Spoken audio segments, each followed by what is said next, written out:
বিসিবিতে গেল ৬ মাসে হয়েছে লাগামহীন দুর্নীতি। সম্প্রতি বিসিবির এক পরিচালকের এমন বক্তব্য প্রত্যাখ্যান করলেন সভাপতি আমিনুল ইসলাম বুলবুল। বললেন, এই তথ্যের কোনো সত্যতা নেই। ক্রীড়া সাংবাদিকদের একটি সংগঠনের অনুষ্ঠানে গিয়ে সব কথা বলেন বিসিবি সভাপতি।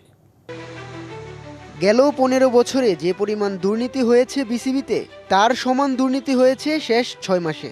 সম্প্রতি গণমাধ্যমে দেয়া বিসিবি পরিচালক আদনান রহমান দীপনের এই বক্তব্যকে ব্যক্তিগত মন্তব্য বললেন বিসিবি সভাপতি আমিনুল ইসলাম বুলবুল। এটা তার সম্পূর্ণ ব্যক্তিগত মত।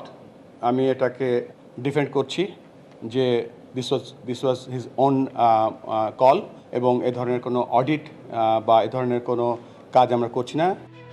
প্রথমবারের মতো বিপিএল আয়োজনের সাথে সরাসরি যুক্ত বুলবুল। এই ফ্র্যাঞ্চাইজি লিগকে ঘিরে ২ লক্ষের কথা বললেন বিসিবি বস। এটা আমার জন্য একেবারে একটা নতুন ইভেন্ট। তবে এটা ঠিক যে দুটো লক্ষ্য এবার বিপিএলের, একটা হচ্ছে একটা সুষ্ঠু এবং পরিচ্ছন্ন বিপিএল পালন করা, সাথে সাথে আপনারা জানেন যে বিপিএলের পরেই আমাদের টি-20 আইসিসি বিশ্বকাপ আছে, সেটার যেন আমরা অ্যাটলিস্ট ডিরেক্ট প্রস্তুতি না হলেও এই ফরম্যাটের প্রস্তুতিটা আমরা নিতে পারবো। বুধবার সকাল 11টায় বসছে বিসিবির বোর্ড সভা। কালার এক্সপার্ট, জর্জ স্যাপ এবং মাইল্ড অন হ্যান্ডস টেকনোলজি সমৃদ্ধ অরিক্স ক্রিস্টাল ওয়াশ আপনার লন্ড্রি এক্সপার্ট।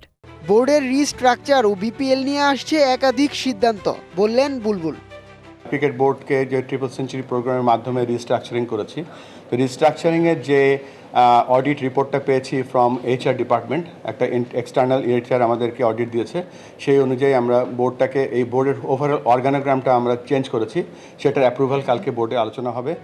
বিসিবির নতুন পরিচালনা পর্ষদ দায়িত্ব নেওয়ার পর থেকেই মুখোমুখি হয়ে আসছে নানান চ্যালেঞ্জের। তারই মাঝে আদনান দীপনের বক্তব্য যেন যোগ করল নতুন মাত্রা। ইমন আল রশিদ উৎস, ডিবিসি নিউজ।